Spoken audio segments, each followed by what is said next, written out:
Welcome, everybody, to the Dumb Guys Do Racing podcast, a weekly podcast hosted by four drivers from the PDX Sim team. Myself, Sean, followed up by Jimbo, Coach Mike, and Todd. Join us every Monday as we drop a new episode of the Dumb Guys Do Racing podcast where we talk about sim racing, motorsports, and street cars, and just kind of chit-chatting and bullshitting along the way. So join us every Monday for a new episode of the Dumb Guys Do Racing podcast. We really appreciate it. And don't forget to subscribe. Thank you very much, and enjoy the show. Real quick, if you're a sim racer and you're looking for a new sim rig, check out the affiliate link down below for Extreme Sim Racing. I run an Extreme Sim Racing cockpit for about a year and a half now, and I love it. It's well built. There's no flex. They got great customer service. They got all kinds of products. And right now, if you buy anything through the website, you get a month of iRacing for free. I think it's a month or 3 months. You're going to want to click the link and go check it out because you get some free iRacing to go along with your purchase. And they got Sim Magic gear and all kinds of stuff. So check out the Extreme Sim Racing affiliate link. We'd really appreciate it. Plus, they got some pretty great stuff.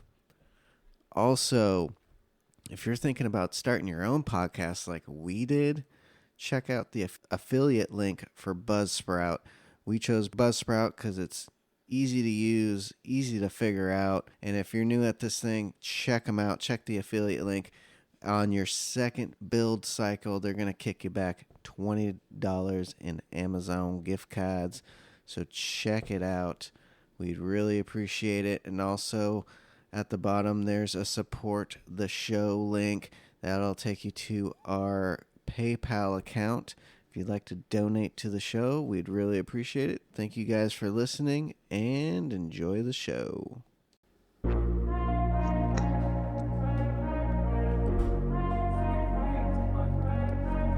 All right, here we come. We're coming to you live. And as you can tell, my voice is shot. Welcome back. This is episode 25 of the Dumb Guys Do Racing podcast.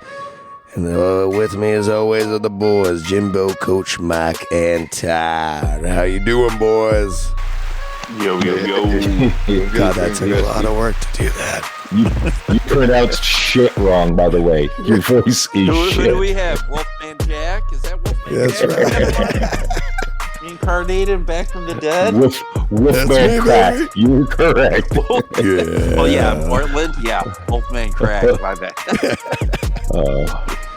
Yeah, voice got I lost it Wednesday, and it hasn't come back totally yet, so don't know what happened, guys. Don't know what happened. Portland, are you guys becoming like a euthanasia place where assisted suicide is legal now in your state? No, assisted suicide has been legal here for a long time. Okay. Yeah. Oh, it has? Yeah. Yep. Well, welcome to the show.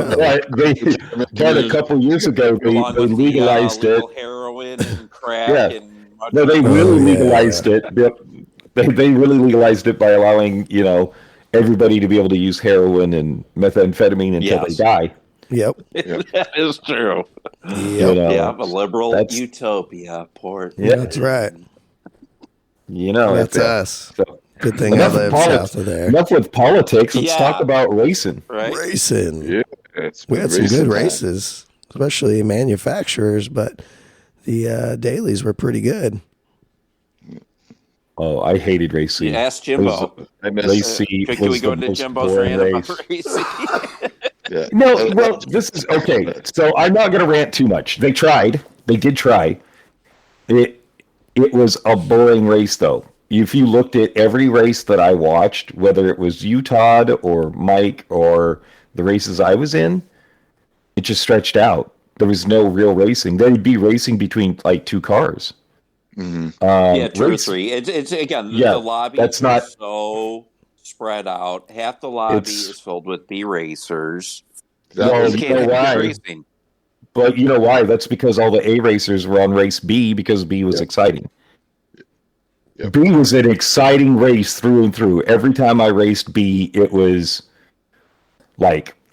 tough racing, lots of good racing. It's funny because I didn't experience. I think it was in maybe one race with Sean where there was a couple of racers that I may have taken one out because he was just overly aggressive. So I gave him a hip check, but. Other than that, B was an exciting race. I enjoyed B, but I also like the Gardens, so it's both ways I like it. Yeah, so it was a good. I'm not even really a big fan of Big Willow or Streets of Willow, but again, if you're in an A+ lobby, it should be filled with A+, maybe 2 or 3 A drivers, not 7, 8 B drivers, 5 A drivers, and then 2 or 3 A+ drivers. It's too spread out. When you have guys running high 16, low 17 laps, and then you have guys who are running 18 to 19 second laps, it's going to spread out, and it's going to be a boring ass fucking race, and it's going to be like I'm doing fucking There's no room for mistakes. No room for mistakes. And that too, even in real life at that track, if you go off, dude, your splitter's fucked. There's sand everywhere. Your car's, you're fucked. You're losing, that's where a couple laps or whatever. But so especially when you have lower ranked, you have to be on your best because these guys are going to run you wide. They're going to block you. They don't want you to pass. I was going to say there. I was in that lobby with Todd, and he had pitted first lap, and got T-boned into the pit. Well, even after the next one there, where you were with the guys that had mucked you up, you pitted first lap, and then you ran into that B driver who blocked you and then pushed you off. And he hadn't even pitted yet. And you on a completely different strategy. The guy who won the race was like 3.5, almost 4 seconds behind Todd. Damn. So he lost. So again, a race I should have easily won. I end up finishing in 5th and 4 seconds behind first. And the guy who did it to him was 14th. You know what I mean? He was a back-of-the-back driver, B driver, but because they had nobody to fill the lobby, they put a bunch of shitty B drivers in, and they just destroy people. I know, that's what it was Friday night, so we did 2 races. Opening lap, I get T-boned. Think I get T-boned. I slide into the pit. On the last lap, 15, a driver comes across and T-bones me, pushes me out on the last lap. So that's the first race. And then the second race, I'm going around a B driver, and he doesn't like it, so he just lets his car miraculously push understeer into me. So I get T-boned out. Mm-hmm. And then I finally catch up to the guy, and now he's blocking me for a lap and a half.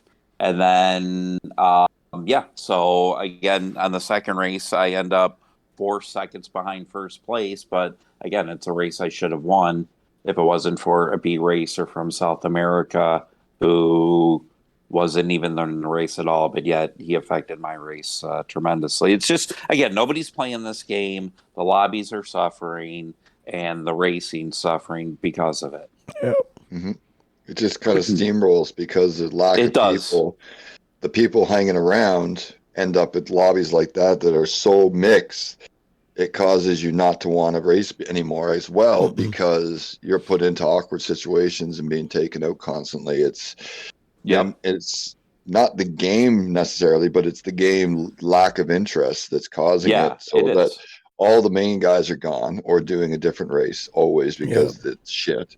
And the ones that you want to do, you get fucked on because other people that don't know how to drive properly don't understand that you're in the same race, but it's a different race. You know what I mean? Like that guy who just came out of the pit, who's side by side with you, he's a pit stop ahead of you. You don't mess with it. You know what I mean? Like it's not the same race. You're never going to catch that guy because you have to still go into the pit. Yeah, you're still 20 seconds behind them. You're 20 seconds behind them. Don't race with them like that. You're never going to catch up. Getting in front of them is not going to get you, unless you're in front of them and you are 2 seconds a lap faster than them. That's a different story, but you're not. Your best. It's not going to happen. Any new sim racers listening to this, when the race, check the leaderboard, see who's in front of you, see what their qualifying time is versus your qualifying time. And if you see them behind you and they're catching you, obviously they're faster than you. The best thing for you to do is move over, get behind them, and try to follow their line. Exactly. And pick up maybe their pace. That's the best thing to do for you. You'll actually, as a young sim racer. If you do that, even only the one lap or half a lap, that you be able to keep up with the person that is coming through, it's that much faster than you. You will pick up a couple tenths. One, you will slipstream. Two, you'll see a couple. They're turning there. That means it will help you in the long run. Battling and blocking and fighting with that guy is only going to, one, slow you down, and two, he's eventually going to go by you anyways, or that, like, they're faster than you. They're going to go by you. Yes. Don't fight it, because it's only going to make things worse for you in your race. Yep. Yeah, because then you're going to let the guy behind you catch up to you. So now you're going to have more people around you, and then you've a bigger dogfight. Perfect then example. You've made somebody angry. Yep. Yeah. Then you example. made another driver angry at you.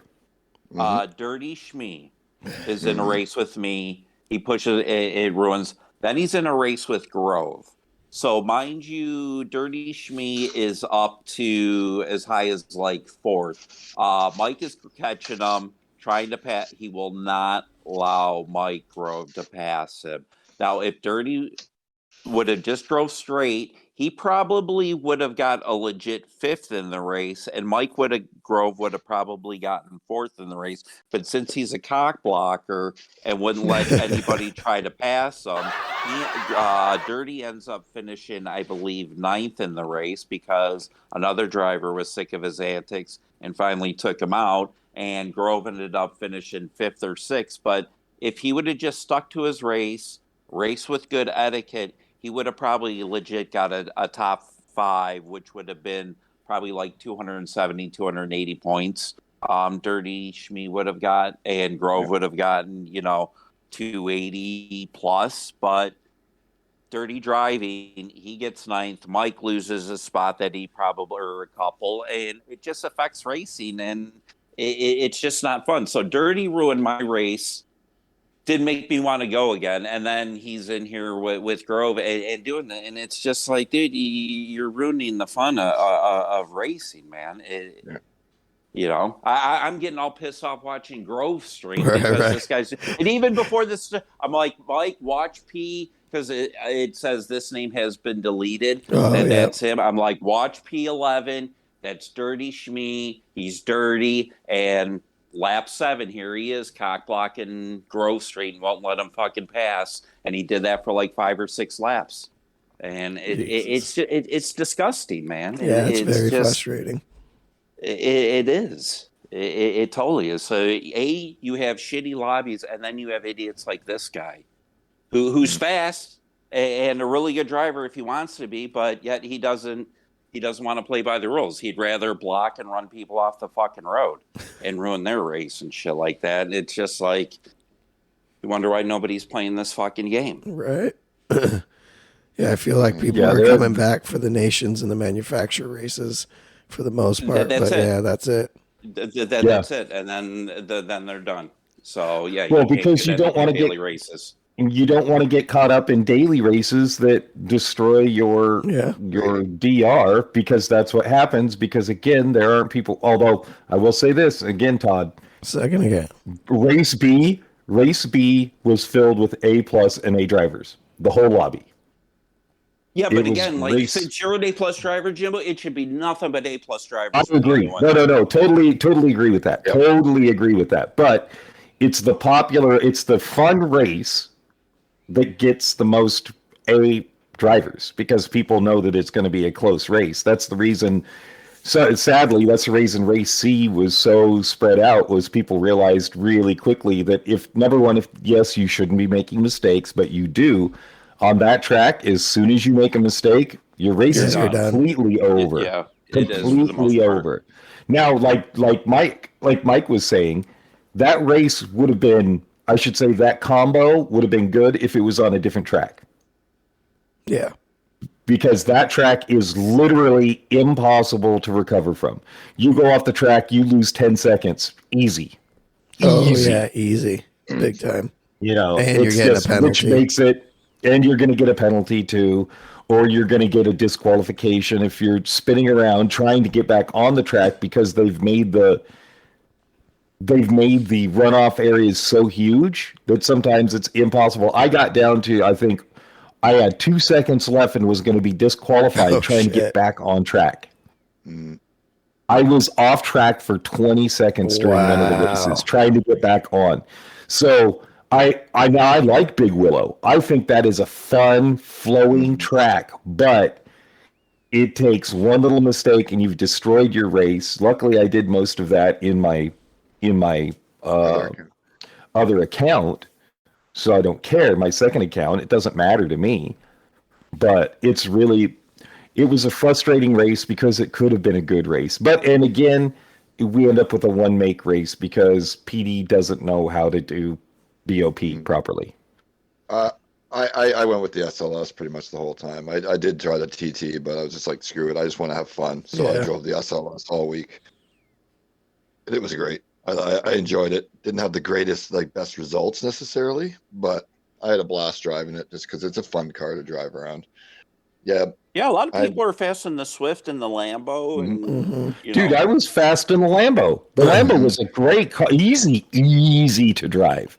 Yeah. That Group 4 Lambo is really good. I've been having a lot of make the Group 3. The non-OP cars have been a lot of fun lately. Not caring really necessarily what the result is, it's just having a good race, having a enjoyable drive. So, yeah, it's just which leads, I guess, possibly into a little new ones. Coach's Corner, Mike's Corner, baby. Oh yeah. Dun, dun, dun, dun, dun, dun, Coach Mike. The floor is yours. We're having troubles with segues still. Yeah, exactly. But it's only our 25th episode, guys. By 250, we'll get it down. We'll hopefully. I'm not saying that it's great by any means, but it's like PD kind of almost pulled their heads out of their asses for another week. Which they didn't. Because it doesn't seem like it's going to be too bad. Not the greatest, but not bad. So I'm not saying, oh my God, but it's a turn in the right direction after some of the shit we've had the last couple of weeks. Good. Daily A is road car Subaru Impreza, the 98, BOP'd 5 laps at the Red Bull Ring on Sports Hards. Might be kind of fun, probably kind of carnage. It might be, actually. That might be a fun race. It's a locked tuning. Everybody, they don't have to worry about having the right car like they fucked up the last couple of weeks and shit like that. But I can buy this car? Yeah, you can. It will be in there. Yeah, exactly. It is available. Are you sure? Are you sure? I'm pretty damn sure you can buy this car. Used car market. Yeah, but that's that. It could be enjoyable for some. I know a lot of Daily A guys are going to like that because it's Red Bull Ring, not the short course, but the long course. Right, full course. Yeah. So that'll be good for that. Sardinia Road Track B for Daily B in the Group 4s, 7 laps. Still short because it's only a minute and a half a lap, but still 7 laps, so it's a little bit better. And it's on the racing mediums, which is kind of enjoyable to drive as opposed to the hards constantly. And I think in that race, you're going to have a really good mix of cars that can do some damage, in my opinion. There are going to be obviously 1, maybe 2 OP cars, but I think there's going to be 4 or 5 competitive cars that with this track. Awesome. I hope so. I think it'll be I think it could be a fairly fun because it's a 7-lapper with Group 4. Group 4s are usually fun for the sprints. The no pit stop strategy races, I find. So it could be a fun one. Well, this is okay. So I had this complaint about race B last week. Mm-hmm. Sprint races should be on soft tires. They should. Yeah. I agree. At least they got the mediums on, which is better than they could. Yes. It is better than they could have done. And the one thing is it's Sardinia though, which in most Sardinia races, for the most part, promote sim racing, because it's a fairly wide track at times. There's a couple little side by sides you can do. It's it's some high speeds. Like, I think it could be a fun one because there's a bit of traction as well. But then the big race is Daily C, and we switch over to Dragon Seaside this week. Ooh. From Gardens, and it's in the Group 3 for 10 laps, which is kind of nice for length of race. And it's 8 times tire, 3 times fuel, with the racing hards and mediums available, with both being mandatory. Okay. So you do have to pit, obviously. Another one that could be a mix of cars. The standouts right now are the GTR, the Skyline Silhouette, and the Porsche. Tire strategy is anywhere from 2, 3, 4 laps on hards and the rest on mediums. And again, I think there might be a few sleepers in there that might be able to compete. One of them I was thinking about might do fairly well. I'll have to test it, is the Lexus. Ooh, yeah. I think that might be, it might suffer a little bit, top end a bit, but it handles and should accelerate to the power to the corners pretty good. So, and it's not terrible on tires. So yeah. Ooh, I'm gonna try the Viper. I've been loving that Viper. I did do a race practice already with with Key and some of the European guys, and the Skyline Silhouette does handle very well and is really quick there, and especially in race, the tires last well, and you can get 2 laps hard and 8 laps soft or mediums. Okay. I definitely will be trying this Sky. I love driving that car, honestly. Yeah, I just anybody out there who hasn't really driven that Skyline Silhouette much, I do caution you in second gear. The car will accelerate and get squirrely with the turbo lag really quickly. Ooh. Third gear, it will be your friend on exit for shifting, saving time on shifting and keeping the car stable. Just a little tip.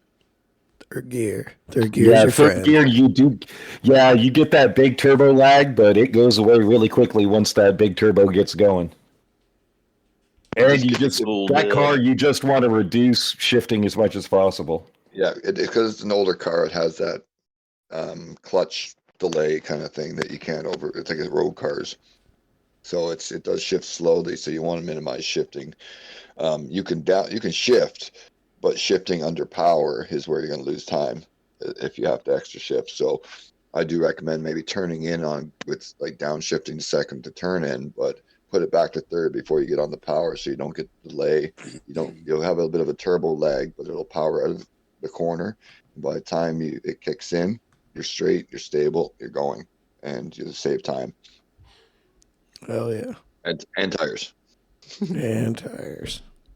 That'll be a big one on that. It'll be your front tires are going to suffer, especially through the S's, because it's really fast through there, and then the heavy braking at the hairpin. Right. How about through the death chicane? It's very stable over the curbs there. Okay. The only curb that you don't want to really hit is the inside right curb going into that right-hander that takes you down the hill into the S's that back up the hill. Mm-hmm. You know what I mean? That quick double right. The first inside right, you want to make sure because it'll bounce the car way wide left. Oh, yeah. Yep. It's a little bit stiff there, so it pushes it way wide. It unstables it. So you kind of want to little let off, go around it just slightly. You can touch it a bit, but you don't want to get up on it at all, or it's going to send you like a sausage flying. Sausage. But yeah, just let off going in, just a little let off going into the death chicane when you come back to the left, and then just plant your foot, hold on for dear life, and it goes through.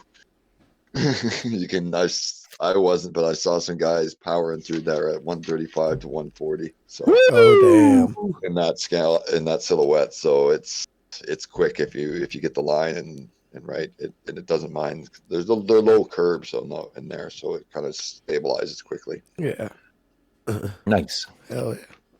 Yeah, but going to be a good one. I think two to possibly 3 half decent races. Like we discussed, the lobbies are going to be weird because, well, most people are only doing nations and trying to stay away from open lobbies. Yep. Exactly. Mm-hmm. And with the death chicane, what is that? Going to be a 5-second penalty? That's, you got to be careful. Oh, probably. Yeah, probably. Fuck. Yeah, if you hit the first one and then boom, hit the wall again. Oh, are you looking fuck. at So it'll be 3 fucked. seconds. 3 seconds at least. I guarantee 3 seconds at least. We're gonna have to do a We'll do a practice lobby and Exactly. just hit it on purpose and see. That's one thing to bring up. That's one thing that is what happens. You will get 1.5 on each hit. Okay. Okay. As long as it's a hit. If you hit the one inside, for example, and then you kind of graze as you're kind of recovering, you're fine. But if you hit, like, you know what I mean? Yeah. You will get 3 double penalties. And if you're unlucky and you get, because I saw one guy get 4.5 because he hit the inside, threw him to the left, and then when he got on it, he rotated into the right again. So you got 4.5. Double whammy. So, yeah. But that was the lobby settings that were on. Who knows how they are in race? We don't know yet if they turned them back for that, because they do on certain ones. They do turn it down a bit so that you're not getting obliterated on penalties. So it'll have to be, once you see the races up later today, double check what the wall penalty severity. It'll show you in the details of the race. And if they are strict and strong, you're going to have to watch for that. Oh, yeah. Yep, that will ruin your race right there. I guess we should talk about, since we're sort of on all of this and talking about racing, we should talk about the ESL League by Rennsport. Yep. Debuted this weekend, or this past weekend, rounds 1 and 2. And it looks exciting. It looks amazing. I'm going to play a small clip of kind of the rundown. So everybody needs to put in ESLR1. Search that as the channel name. And what we're going to be doing is starting off at, what's the time? 12 minutes and 38 seconds for the first clip.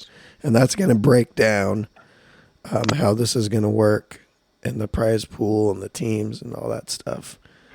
And what's cool is if you tune in with us, you can watch it as we commentate about it, and you know exactly what we're talking about. Yep. So you could also search, I guess, first ever ESL R1 round. So that would be a good one.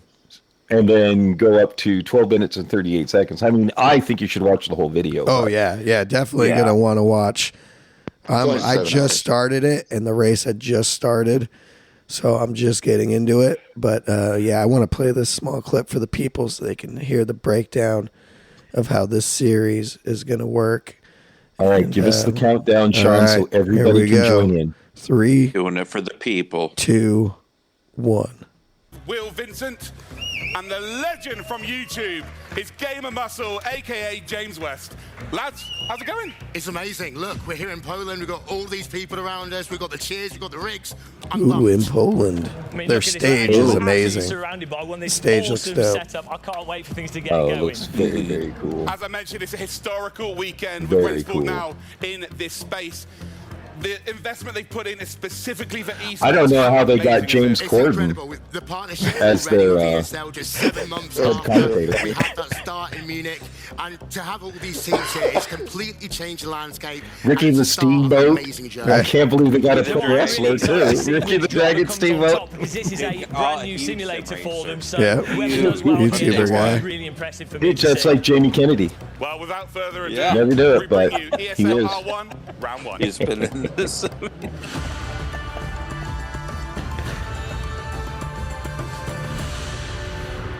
This is everything you need to know before the ESL R1 2023 spring season kicks off. 12 teams consisting of 4 drivers, each led by a manager, pause will it. be competing for a prize. Okay, check out the teams. Yeah, I saw that. Yeah. Okay. Mercedes Esports, Porsche Esports, BMW Esports, Redline, Williams, FaZe is getting into, like Jamie. Heavy hitters. Yep, Red Ken Racing was on with us last week saying something about that. And it's got a good group of esports teams on here. Yeah, maybe PDX will be in there one day. That would be dope. You know, you could only dream of. You right? Could only dream. Because this is going to set the tempo, I think, especially with this coming out and this works out. This is one of the biggest prize pools behind F1 that they've 500,000 euros. So that's $500,000. That's crazy. I'm pushing play. $500,000 prize pool. And of course, for the title as the first ever winner of ESL R1. The season is split up into 2 stages, the regular season and the major. The regular season consists of 8 rounds. Each round consists of 4 quarterfinals, 2 semi-finals, and a final. In every round, each team nominates 1 driver for each quarterfinal. Top 6 drivers from each quarterfinal will qualify for the semi-finals. And again, top 6 drivers from each semi-final will qualify for the final. In each round, all drivers score points individually for the driver championship as well as for their team in the team championship. These points are based on the driver's placement in each round. In the regular season, they can score between 0 to 60 points. I hit pause there. Okay. How 45,000 euros going to one driver. 45 a day. Yeah, That's a nice 45,000 euros. Nice little paycheck, eh? Oh yeah. For some yeah. And I want to say they mention it, but I want to say the top 12 drivers get into the prize pool, and the top 6 teams are in the prize pool. So that's cool. All right. Like, because it's crazy. It's crazy. 40. Sorry, I may have skipped forward a little bit. It was just. I'm at 1439. I'm going to push play. Yeah. And go. Drivers from the regular season will qualify for the Major LAN event, where they will compete for the title in the final rounds of the ESL R1 spring season and for the prize pool of 225,000 euros.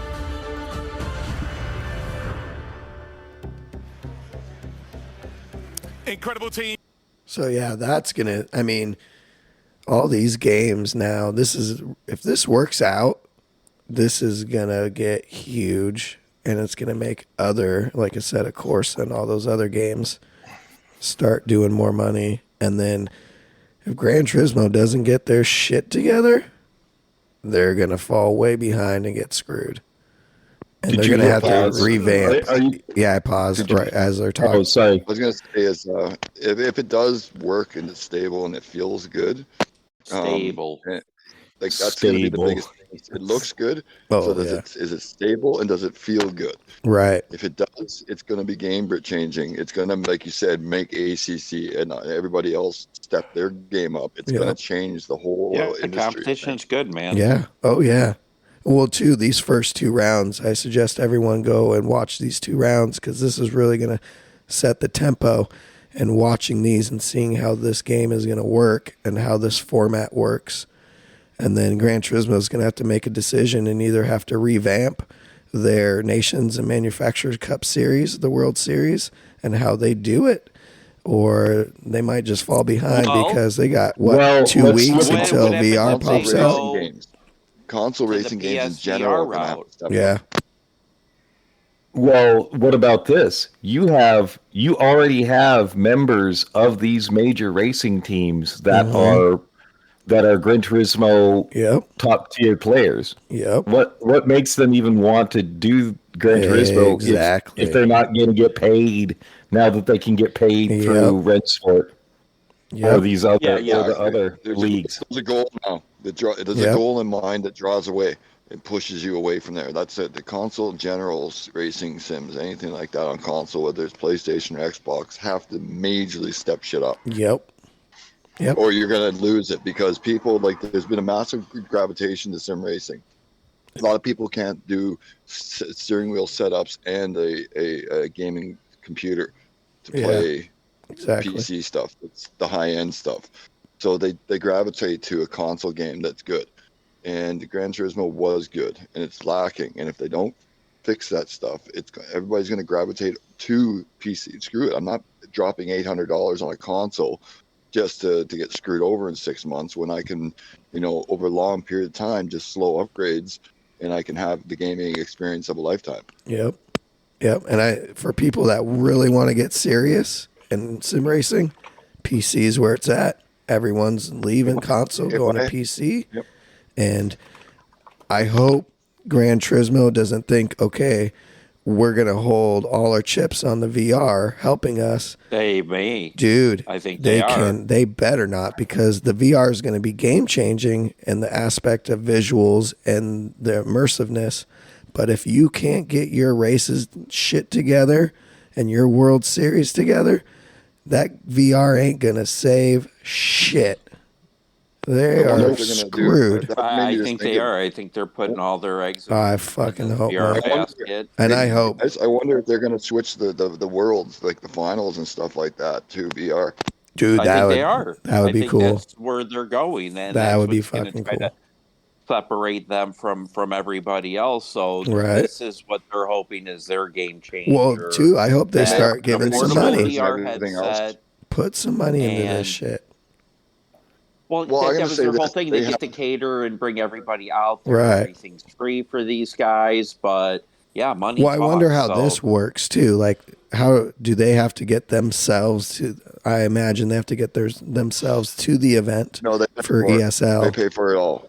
Oh, maybe for ESL, possibly. And I wonder if there's an entry fee. Sponsored, so the team, whoever is covering all expenses. All right, you guys are in a hotel racing. for staying here. We're going to give you a per diem, and and then whatever you win, the team may get 70%, and then they divvy up or whatever. However, the team. Whatever, kind of like real racing, right? Basically, like real racing. Employees. Right. Well, I think that's what's cool. Right now, it doesn't have prizes. Yeah. So they pay for everything. So they don't. That's your prize. You get to go there and get the notoriety and shit like that because you're all expenses. And I think they give you like a wheel, or I think some people got like a PlayStation or a TV or some bull. Fuck that shit. There's always a reason behind, but still, it's not.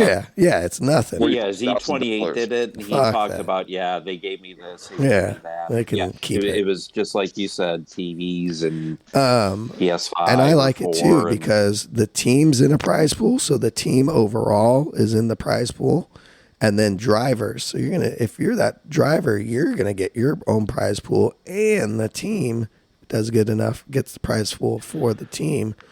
So I think that's interesting. Like F1, like driver and constructor championship, kind of exactly, almost like what we were trying to do. Yeah, exactly. And then we'll get it together. Don't worry, we'll get that together. A cool pit lane where it's backstage, and they have all the teams set up with their team managers, and everyone's on their PC ready to spot strategies. I think this is going to be fucking cool as shit, and I can't wait to watch. And hopefully it works. It works. Fingers crossed. When they first, I didn't even see it, but when they first announced it and the details into the game and that, I was excited. And I knew that if they can do something that's going to be a good, stable, quality game graphically, it doesn't have to be the greatest graphics, but quality graphics and great physics and feel, they dominate. And I think it's going to. I think it's going to just be completely changing. They're going to have their server stability, everything is going to be, because if they come out of the gate like this, it's insane. Yeah, exactly. Yeah. I want to play this other small clip. I'm at 1933, and this is just one of the teams talking about their teamwork and how teams work. So let me know when you guys are ready. 1933. 1933. And also, I want to say real quick, thanks to Red Ken Racing Jamie for being on the show last week. It was awesome. Yeah, we really enjoyed it. And I want to say thank you to all the UK people that listened to the pod and that enjoyed it. And we got great feedback. And those guys are awesome. And we really appreciate all the support over there. Yeah, thank you. Thank you. To Jamie there, that was great to have him on. I did check out one of his streams this week as well. Yeah, and he's very interactive. At times, he does focus for the race and that, and he is one heck of a driver. Right, I'll tell you that. It's been killing it. Yeah. All right, I'm gonna push play. And I tell you what, just to draw up on that point, that's the difference between what we were 5 years ago, the media training that all these teams do now. I like the stage. I like the colors they used. Sort of stuff. But now, the rigs look dope. They went over the rigs this is where the team at one point really of it. come into play as well, coaching these drivers. For some of these drivers, I forgot what brand of machinery they're using. First time in front of a crowd. Yeah, 100%. If anybody has any questions, whether you're watching on TikTok, YouTube, or indeed Twitch, please post your questions. We want to try and make this as good or as an easy experience for you to watch at home as possible. We will be answering your questions during the broadcast. But now we're going to meet one of our teams. What makes us the best? I think we are friends at the most part. I think also the team environment. It's important for all of us that we all perform well. And like before the team even started, I used to practice with Kaiki, and then we started with Felipe and Veloso joined when the team was already going. And even before we had a team, I always wanted Kaiki to be faster than me, because when he gets faster than me, he makes me faster than him, and we keep going over and over. Yeah. Absolutely. Yeah, we push each other, and even like, for example, like taking team orders or like sacrificing sometimes even in the championship, like letting someone through or etc. Like we're in for everybody, all hands on the same deck and pushing for the best team result as possible. Yeah, we are looking forward to make a very good debut and throughout the season a good result. Show that Brazilian sim racing is super strong. We need to get an animal to represent our team logo. Right. Country, it's the best thing. Oh, a donkey, because we're all a bunch of asses. 100%. I agree with that. Me too. Just the asses. DGDR. But you hear what they're saying? Like, you hear what they're saying, though, right? Like, it's basically like us. We started off just practicing together, and then we formed a team. Like, and it's like you work together, push each other. You're faster. That's great. Now I'm faster. Back and forth. Like, it happens all the time. You know, and like this, even like you said, maybe not for championship, but sacrificing, you know what I mean, to slow down to allow somebody to get through maybe or whatnot. And for example, Jim did, you know, back in that other league, you know, allowed me to stay in front of him to ensure that I got the points. Right. Yep. Exactly. You know what I mean? Like it. Yep. I had the run. I had the run. I could have passed him for the win, and I didn't, and it cost me the championship. Yep. Yeah. But it's okay. Teamwork. It's all right because Mike had issues in the race before. Mm-hmm. So I was like, we got hooked up and did what we're supposed to do as teammates, and that's a win. That's win as a team. Yep. You know, I was happy that we were 1-2 in that other championship. Exactly. You know, and that's why I love that clip. That clip is like the perfect definition of good team. Yeah, that's the way. You know, that's the communication. Work. That's the communication we have all the time too. Yep. Even in the daily races, we're always communicating, and we're just like, no, pass, no, pass, get past me, or you know, or hold them up. Try to hold them up the best you can so I can catch up. You know, that's another thing too. You know, I sort of pride myself on, especially in the higher downforce cars, anything Group 3 and higher, is the ability to use dirty air as a weapon. Yep. You know, use that as a weapon to slow that car down behind me. Place my car where I know he wants to place his, and take that downforce away from him. You know, and that way I can slow him. Even if it's slowing me down a little bit, that slows him down. And if one of the other teammates is behind us and close enough, it means that they get to go a little bit faster and catch up. And then all of a sudden he's in a PDX sandwich. And he is trying to fight me and trying to defend against, or, you know, trying to fight Sean or trying to fight Mike and defending against Sean, Mike, Todd, or myself also, or whoever it is on the team. So it's always a blast to be able to do that as a team. Exactly. You know, communicate as a team. And I just love that clip and how they were talking about their team, because I felt like that's us. That is PDX Sim Team right there. Yeah, sure. I mean, I think we all have our strengths and weaknesses. Yep. It's hilarious because because Mike and I were talking yesterday when it came to the manufacturers and on strategy. Yeah. And Mike was like, "Boop, nailed the strategy." Like we're like right on the strategy. He was like, "Yep, that's what I said it was going to be, and that's what it is." Because Mike is really good at that. Yep.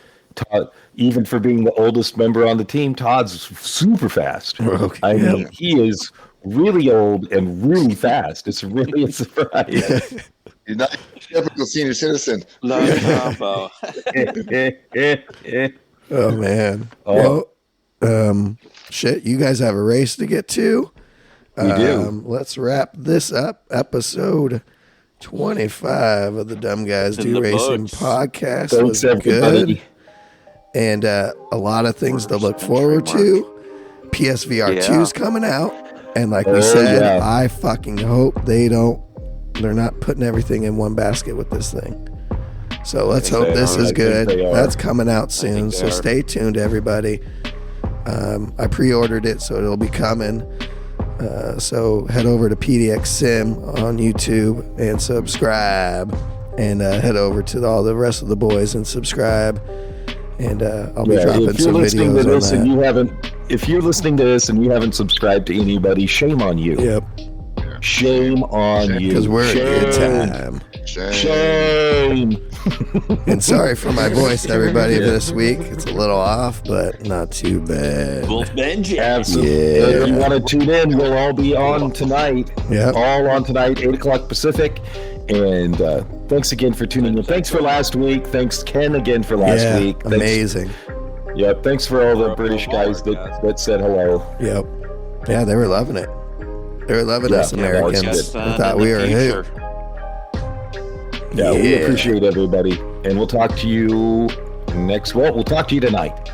Well, next week we'll have to talk about that incident in the dailies with that other guy. Oh, yeah. Yeah, we'll have to do that. We'll have to talk about that one. Yep. Mm-hmm. That one thing. And we'll actually try and get more in depth to that other league as well if we can. Right. Yeah. Absolutely. That's right. All right, guys. All right. Have a good one. We got to get out of here. Yep. We's gone. Peace. And see you next week. Bye-bye. I can't believe the Eagles won. Whoa. Super Bowl.